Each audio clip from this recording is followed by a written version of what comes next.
जगत भिखारी फिरत है,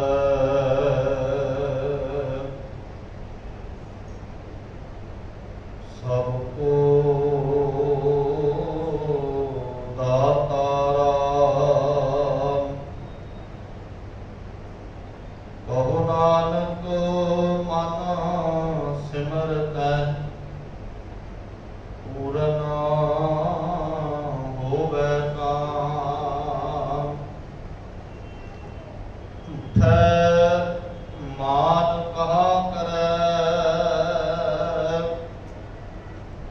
जब सुपनै ज्यों जाना।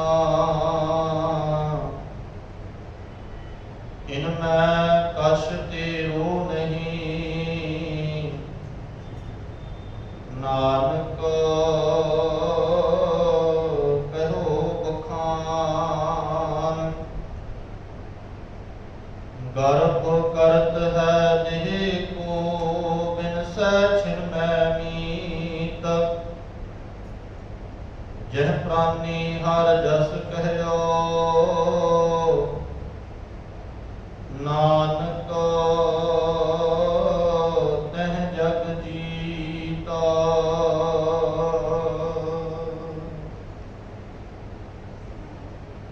सतगुरु श्री गुरु ग्रंथ साहिब सच्चे पातशाह जी की पावन पवित्र हजूरी के अंदर सुभाईमान गुरु प्यारे गुरु सवारे सत्संगी जन्म सतगुरु पातशाह जी ने बख्शिश की है। पिछले समय तो धन गुरु तेग बहादुर पातशाह जी की पावन गुरबाणी के विचार के नाल आपां जुड़ते आ रहे हैं। साहिब बख्शिश कर चल रही विचार को अगे तोड़न का यतन करिए जी। विचारों के नाल जुड़दे फतेह की सांझ करो जी। वाहिगुरू जी का खालसा, वाहिगुरू जी की फतेह। पिछले श्लोकों के साहिब ने बख्शिश की सी, इंसान ने अपने जीवन के विच सुख के यतन किए, पर दुख के नाल लड़न की तैयारी नहीं की।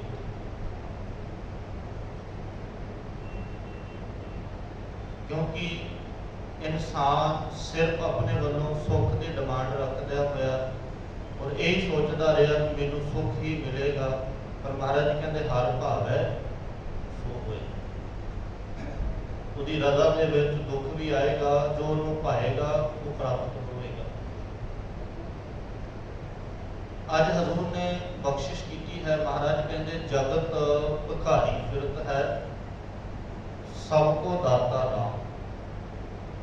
महाराज कहते दुनिया के विच हर इंसान भिखारी है और उस अकाल पुरख वाहिगुरू जी दी दित्तियां हुई दातां नूं हंडा रहा है। कोई इंसान अपने आप दे विच जिन्ना मर्जी दानी बन जाए, जिन्ना मर्जी अमीर बन जाए, सब कुछ दिता हुआ रब का ही है। और उस रब की दातां दीयां वडियाइयां करदियां धन गुरु नानक साहब पिता महाराज जी ने सिख नूं यह हिदायत करदियां सिखाया है कि वेख तुहाडीआं बख्शिशां कितनियां वड्डियां ने, उन्हें सानू दत्ता की कुछ है। महाराज कहते उस दाते की बेअंतता वेखो, वो सारियां नूं दाता बन रहा है। दुनिया के दाते के भंडार इदां दे नहीं होणगे जिद्दां दे उस अकाल पुरख वाहिगुरू जी के भंडार।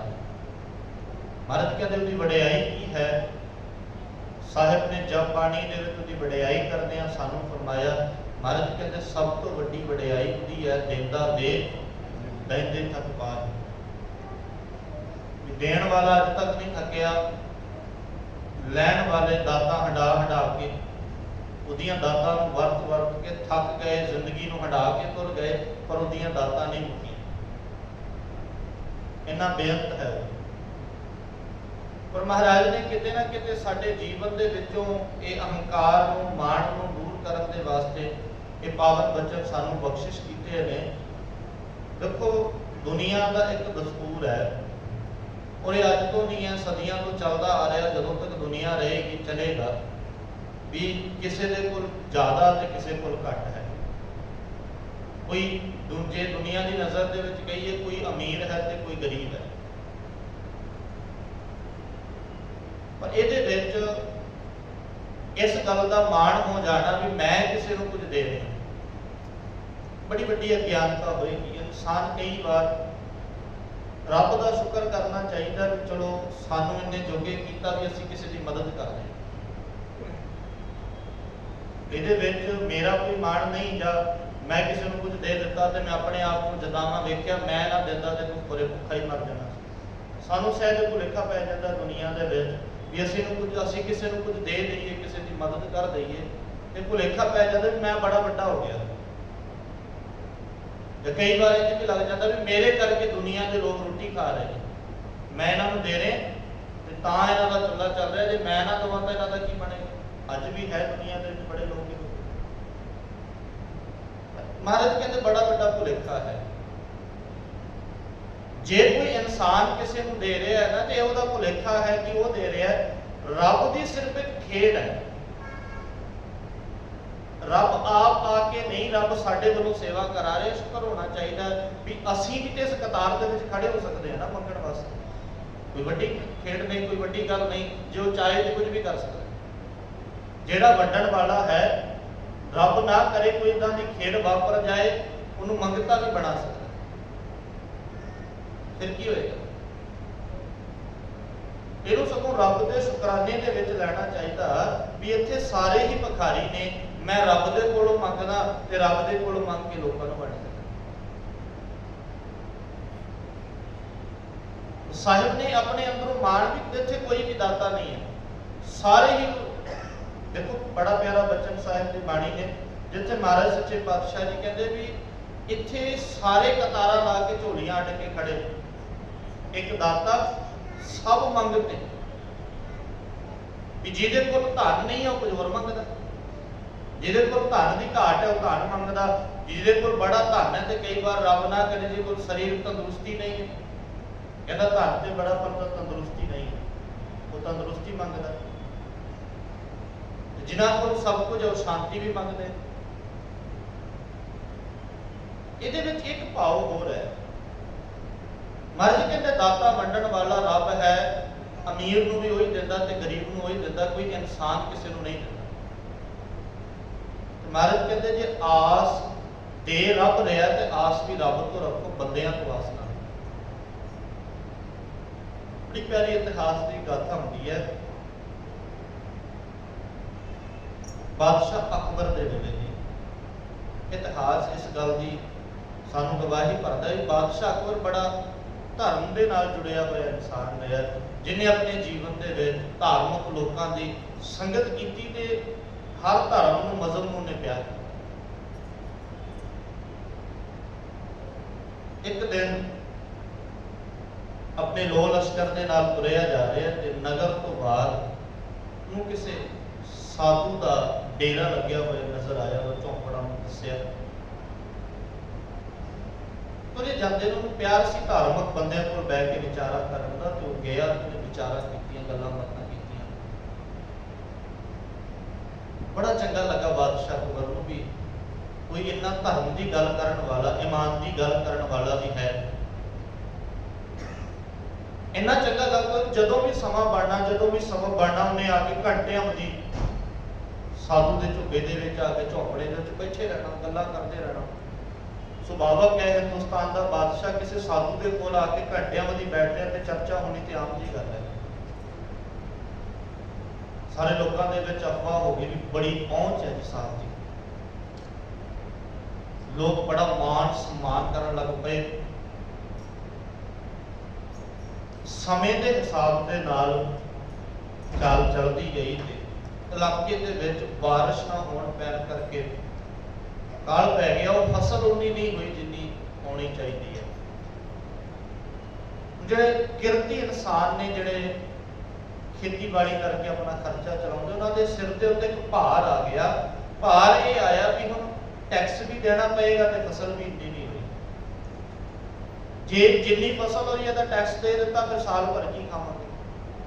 ये बड़ी बड़ी चिंता होंदी है किरती इंसान। इन्हें व्योत बनाई कि इकट्ठे होकर बादशाह तक तो नहीं जा सकते, पर साधु को साधु जाएगा, ਜਿਹਦੇ ਕੋਲ ਬਾਦਸ਼ਾਹ ਆ ਕੇ ਬੈਠਦਾ ਉਹਦੀ ਗੱਲ ਨਹੀਂ ਟਾਲੇਗਾ ਸਾਧੂ ਦੀ ਬਾਦਸ਼ਾਹ। ਸਾਰੇ ਪਿੰਡ ਦੇ ਪਤਵੰਤ ਤੇ ਸੱਜਣ ਇਕੱਠੇ ਹੋ ਕੇ ਸਾਧ ਦੇ ਕੋਲ ਗਏ, ਜਾ ਕੇ ਬੇਨਤੀ ਕੀਤੀ। ਉਹਨਾਂ ਨੂੰ ਆਖਿਆ ਵੀ ਮੈਂ ਕਿਸੇ ਦੇ ਦਰ ਤੇ ਨਹੀਂ ਜਾਂਦਾ, ਮੈਂ ਕਿਸੇ ਤੋਂ ਮੰਗਦਾ ਨਹੀਂ, ਮੈਨੂੰ ਜੋ ਰੱਬ ਨੇ ਦਿੱਤਾ ਮੈਂ ਉਹ ਖਾ ਲੈਣਾ, ਮੈਂ ਨਹੀਂ ਕਿਸੇ ਤੋਂ ਕੁਝ ਮੰਗਦਾ। ਪਿੰਡ ਦੇ ਲੋਕਾਂ ਨੇ ਆਪਣੇ ਵੱਲੋਂ ਬੇਨਤੀ ਕੀਤੀ ਵੀ ਆਪਣੇ ਵਾਸਤੇ ਨਾ, ਸਾਡੇ ਵਾਸਤੇ ਤੇ ਜਾਓ, ਸਾਡੇ ਘਰਾਂ ਦੇ ਚੁੱਲ੍ਹੇ ਬਲਦੇ ਹੋ ਜਾਣੇ। ਕਹਿੰਦਾ ਜੀ ਠੀਕ ਹੈ, ਮੈਂ ਆਪਣੇ ਵਾਸਤੇ ਕੁਝ ਨਹੀਂ ਮੰਗਦਾ, ਪਰ ਜੇ ਸਾਰੇ ਨਗਰ ਦੇ ਲੋਕਾਂ ਦਾ ਮੇਰੇ ਮੰਗਣ ਦੇ ਨਾਲ ਭਲਾ ਹੁੰਦਾ ਤੇ ਮੈਂ ਚਲਿਆ ਜਾਂਦਾ। ਸਵੇਰ ਹੋਈ, ਆਪਣੇ ਵੱਲੋਂ ਤਿਆਰੀ ਕਰਕੇ ਮਹਾਂਪੁਰਸ਼ ਘਰੋਂ ਨਿਕਲਦਾ ਹੈ ਜੀ। ਜਾਣ ਲੱਗਿਆ ਤੇ ਬਾਹਰ ਦਰਬਾਰੀ ਖੜਾ ਹੈ, ਤੇ ਉਹਨੇ ਰੋਕਿਆ ਨਹੀਂ ਵੀ ਇੰਨੀ ਨੇੜਤਾ ਇਹਨਾਂ ਦੀ, ਨੂੰ ਕੀ ਪੁੱਛਣ ਦੀ ਲੋੜ ਹੈ। ਬਾਦਸ਼ਾਹ ਕਹਿੰਦਾ ਥੱਕ ਗਿਆ ਵੀ ਮੇਰੇ ਰਾਜ ਮਹਿਲ ਦੇ ਵਿੱਚ ਆ ਕੇ ਬੈਠੋ, ਮੇਰੇ ਕੋਲ ਆ ਕੇ ਗੱਲਾਂ ਕਰੋ। ਤੇ ਉਹਨੇ ਰਾਜ ਮਹਿਲ ਦੇ ਵਿੱਚ ਕਦਮ ਰੱਖਣ ਤੋਂ ਇਨਕਾਰ ਕਰ ਦਿੱਤਾ ਸੀ। ਅੱਜ ਆਪ ਤੁਰ ਕੇ ਆਏ ਤੇ ਮੈਂ ਜੇ ਇਹਨੂੰ ਕੁਝ ਪੁੱਛਿਆ ਤੇ ਖੁਰੇ ਨਾਰਾਜ਼ ਹੋ ਕੇ ਵਾਪਸ ਹੀ ਨਾ ਚੱਲ ਜਾਏ। ਉਹਨੇ ਕੁਝ ਨਹੀਂ ਪੁੱਛਿਆ, ਉਹ ਸਿੱਧਾ ਆਇਆ, ਪੁੱਛਿਆ ਵੀ ਬਾਦਸ਼ਾਹ ਕਿੱਥੇ? ਕਹਿੰਦਾ ਜੀ ਸਾਹਮਣੇ। ਗਿਆ ਤੇ ਬਾਦਸ਼ਾਹ ਕੋਲ ਨਵਾਜ਼ ਅਦਾ ਕਰ ਰਿਹਾ ਸੀ। ਉਹਨੇ ਵੇਖਿਆ ਵੀ ਉਹਨੇ ਦੋ ਹੱਥ ਅੱਗੇ ਕੀਤੇ ਹੋਏ ਆ ਤੇ ਨਵਾਜ਼ ਪੜ੍ਹ ਰਿਹਾ। ਕੁਝ ਸਮਾਂ ਰੁਕਿਆ ਤੇ ਉਹਨੇ ਪੁੱਛਿਆ ਸਿਪਾਹੀ ਨੂੰ ਵੀ ਇਹ ਕੀ ਕਰਦਾ ਪਿਆ? ਕਹਿੰਦੇ ਜੀ ਇਹ ਅੱਲਾਹ ਤਾਲਾ ਤੋਂ ਨਵਾਜ਼ ਅਦਾ ਕਰਦਾ। ਕਹਿੰਦੇ ਜੀ ਕਿਉਂ? ਕਹਿੰਦੇ ਇਹ ਰਾਜ ਦੀ ਸਲਾਮਤੀ ਮੰਗ ਰਿਹਾ, ਮੇਰਾ ਰਾਜ ਸਲਾਮਤ ਰਹੇ, ਨਵਾਜ਼ ਅਦਾ ਕਰਕੇ ਸਲਾਮਤੀ ਮੰਗ ਰਿਹਾ। ਵਾਪਸ ਕਰ।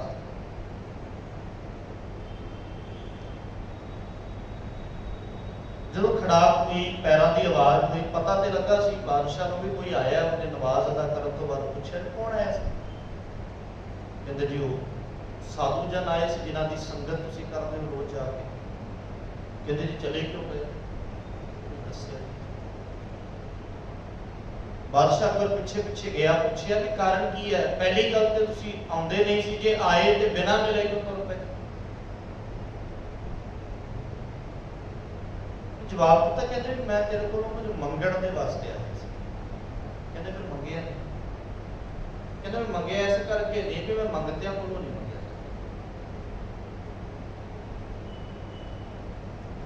ਕਹਿੰਦੇ ਵੀ ਮੈਂ ਬਾਦਸ਼ਾਹ ਆ।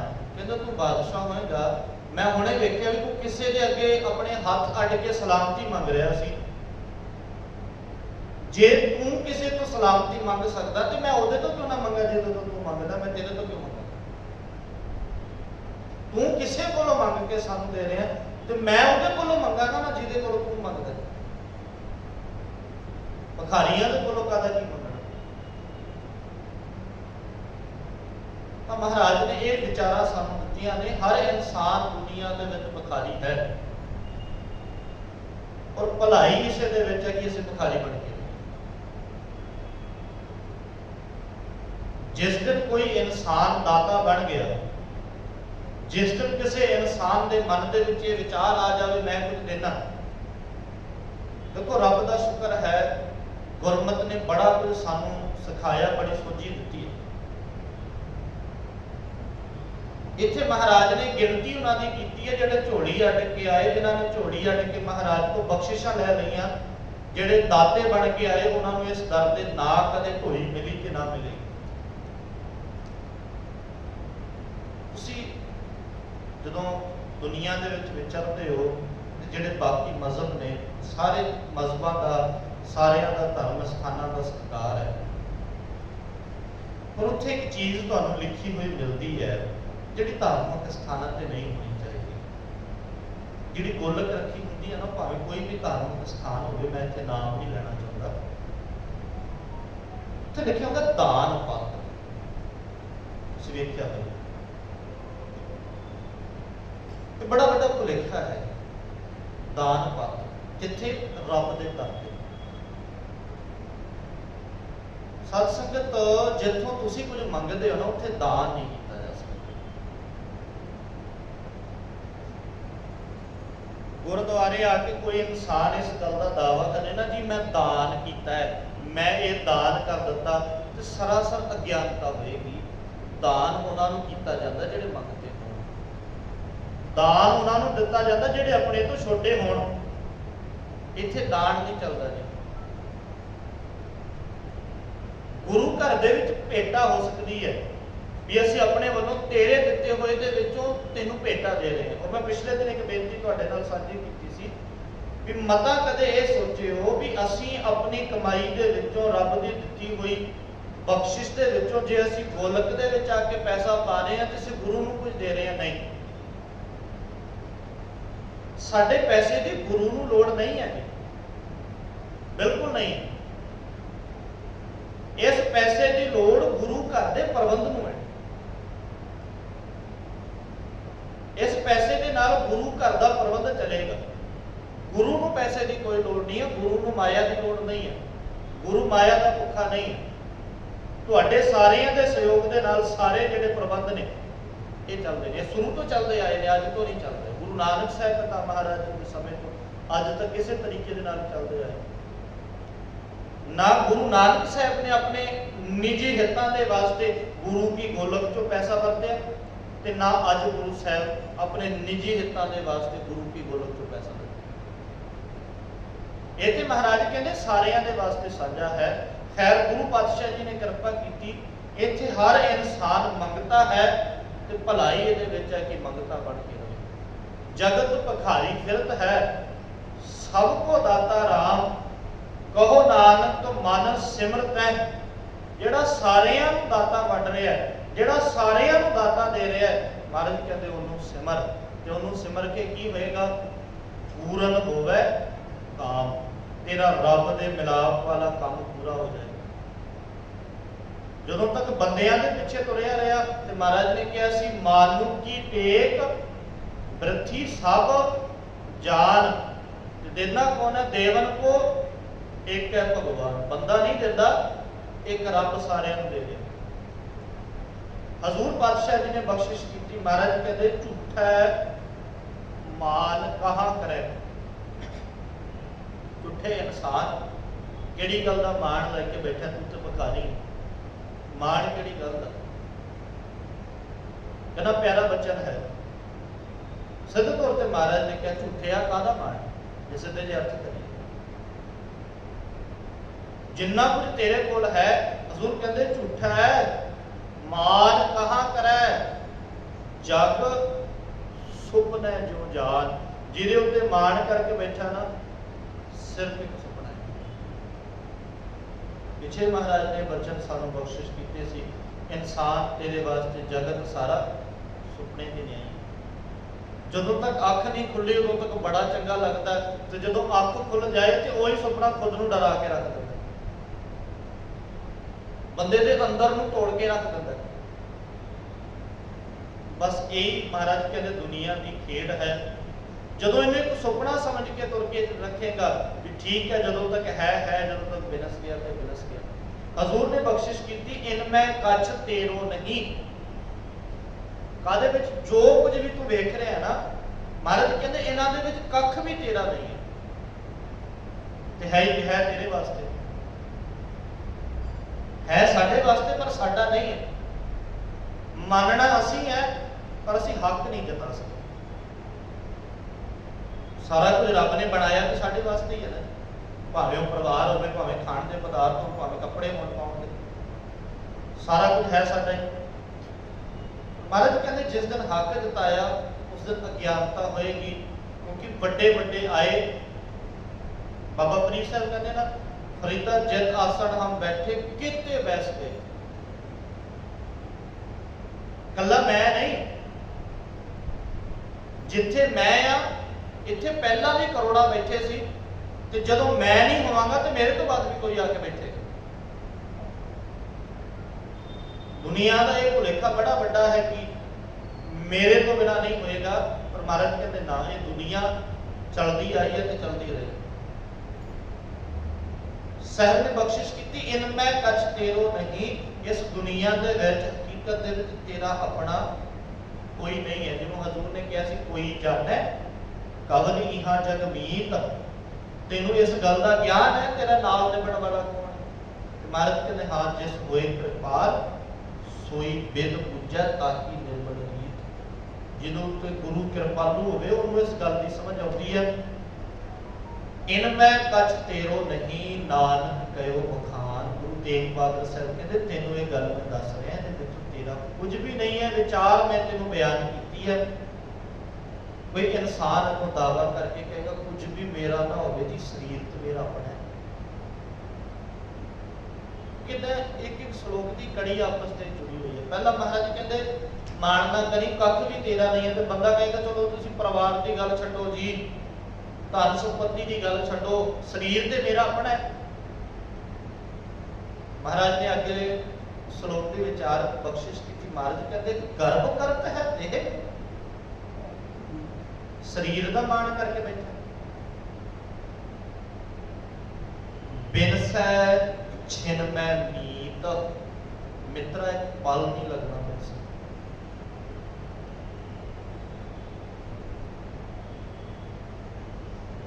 ਜਿਸ ਤਨ ਕਾ ਤੁਮ ਗਰਭ ਕਰਤ ਹੋ, ਕਾਗਜ਼ ਜਿਉ ਕਰ ਜਾਤ।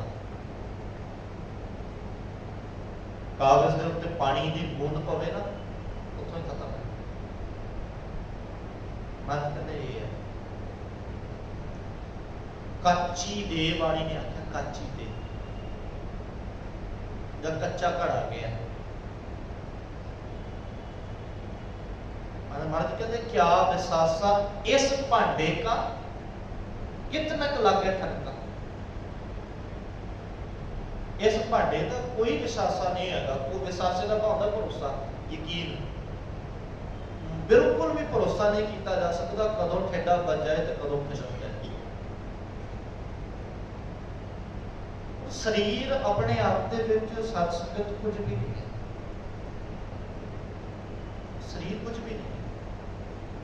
ਜੇ ਸਰੀਰ ਦਾ ਮਾਣ ਹੋਵੇ ਨਾ, ਸਿਰਫ ਕੁਦਰਤ ਦੀ ਇੱਕ ਪ੍ਰਕਿਰਿਆ ਹੈ ਵੀ ਜਦੋਂ ਇਨਸਾਨ ਚਲਾਣਾ ਕਰਦਾ ਸਰੀਰ ਤੇ ਉਹਦਾ ਤਾਂ ਕੋਈ ਸਰੀਰ ਹੈ ਜਿਹੜਾ 2 ਘੜੀਆਂ ਪਹਿਲਾਂ ਸੀ, ਸਵਾਸ ਮੁੱਕੇ, ਸਰੀਰ ਉਦਾਂ ਦਾ ਹੀ ਹੈ। ਸਰੀਰ ਦੇ ਨਾਲ ਨਫ਼ਰਤ ਜੀ ਕਿਉਂ ਹੋ ਜਾਂਦੀ ਹੈ ਕਿ ਨਹੀਂ, ਕਾਡੋ ਕਾਡੋ ਹੋਈ। ਸਰੀਰ ਤੇ ਉਹੀ ਹੈ ਜੀ। ਇਹਨੇ ਦੇ ਚ ਬੜਾ ਸੋਹਣਾ ਹੁੰਦਾ ਸੀ, ਹੁਣ ਕਹਿੰਦੇ ਵੀ ਨਾ ਜੀ ਜ਼ਿਆਦਾ ਕੰਮ ਟਾਈਮ ਘਰੇ ਨਹੀਂ ਲੱਗ ਸਕਦੇ। ਜਿਹਦੇ ਉੱਤੇ ਬੜਾ ਮਾਣ ਹੁੰਦਾ ਸੀ। ਬੱਚੇ ਦਾ ਜਨਮ ਹੋਵੇ ਤੇ ਕਈ ਵਾਰ ਏਦਾਂ ਹੁੰਦਾ ਵੀ ਬੱਚੇ ਦਾ ਜਨਮ ਹੋਇਆ, ਸਵਾਸ ਨਹੀਂ।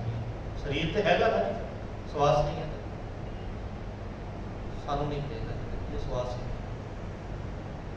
ਜੇ ਇਹਦੇ ਵਿੱਚ ਰੱਬ ਦੀ ਜੋਤ ਨਹੀਂ ਹੈਗੀ ਤੇ ਸਰੀਰ ਵੀ ਕੱਖ ਨਹੀਂ ਹੈ, ਬਿਲਕੁਲ ਕਿਸੇ ਚੀਜ਼ ਦਾ ਕੰਮ। ਤੇ ਮਹਾਰਾਜ ਕਹਿੰਦੇ ਪਹਿਲਾਂ ਤੇ ਬੋਡੀ ਸੀ ਦੁਨੀਆ ਦਾ। ਦੇਖੋ ਜਿਉਂਦੇ ਬੰਦੇ ਨੂੰ ਕਹਿੰਦੇ ਵੀ ਇਹ ਬੋਡੀ ਹੈ, ਤੇ ਮਰਨ ਤੋਂ ਬਾਅਦ ਇਹ ਡੈਡ ਬੋਡੀ ਹੋ ਗਈ, ਕੱਖ ਨਹੀਂ ਹੈ, ਖਤਮ ਹੋ ਗਿਆ। ਜਿਸ ਦੇਹ ਦਾ ਮਾਣ ਹੈ ਉਹਦੀ ਅਸਲੀਅਤ ਇਹ ਹੈ। ਗਰਭ ਕਰਤ ਹੈ ਦੇਹ ਕੋ, ਬਿਨ ਸੈ ਛਿਨ ਮੈਂ ਮੀਤ। ਜਿਸ ਬਾਬਾ ਕਬੀਰ ਸਾਹਿਬ ਕਹਿੰਦੇ ਕਿ ਜਿਸ ਤਰੀਕੇ ਦੇ ਨਾਲ ਤੂੰ ਤਨ ਦਾ ਬੜਾ ਸੁਹੱਪਣ ਦਾ ਮਾਣ ਕੀਤਾ ਹੋਇਆ ਨਾ, ਉੱਥੇ ਕਹਿੰਦੇ ਆਜ ਕਾਲ ਤਜ ਜਾਓਗੇ ਜਿਉਂ ਕੱਚ ਵੀ ਹੋਇਆ। ਹੋਇਆ ਵੀ ਕਹਿੰਦੇ ਸੱਪ ਨੂੰ, ਸੱਪ ਦਾ ਸੁਭਾਅ ਸਮਾਂ ਪਾ ਕੇ ਆਪਣੇ ਤਨ ਤੋਂ ਕਾਜਰੀ ਉਤਾਰ ਕੇ ਤੇ ਪਿੱਛੇ ਮੁੜ ਕੇ ਨਹੀਂ ਵੇਖਦਾ ਹੁੰਦਾ। ਮਹਾਰਾਜ ਕਹਿੰਦੇ ਤੇਰਾ ਸਰੀਰ ਵੀ ਏਦਾਂ ਦਾ ਸਮਾਂ ਪਾ ਜਾਏਗਾ, ਇਹਦੇ ਵਿੱਚੋਂ ਹੰਸ ਨੇ ਉਡਾਰੀ ਮਾਰ ਜਾਣੀ ਤੇ ਪਿੱਛੇ ਕਿਸੇ ਨੇ ਨਹੀਂ ਵੇਖਣਾ ਮੁੜ ਕੇ ਕੀ ਹੋਇਆ।